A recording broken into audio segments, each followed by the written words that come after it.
بسم اللہ الرحمن الرحیم۔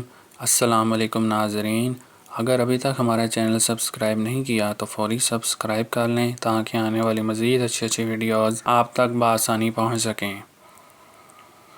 ویڈیو کا باقاعدہ آغاز کرنے سے پہلے ہم ایک بار درود شریف پڑھیں گے۔ اللہم صلی علی سیدنا محمد بعدد کل دائم و دوائم وبارک وسلم۔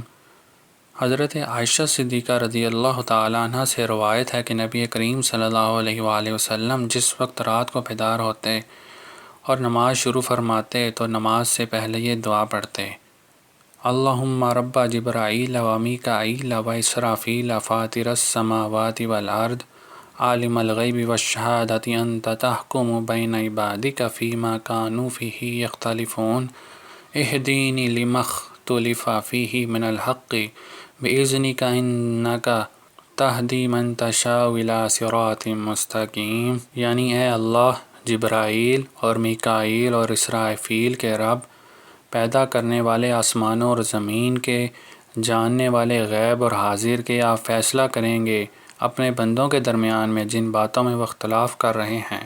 آپ دکھائیں مجھے ان اختلاف کی باتوں میں جو حق ہے اپنی توفیق سے، بے شک تو چلا دیتا ہے جسے چاہتا ہے سیدھی راہ کی طرف۔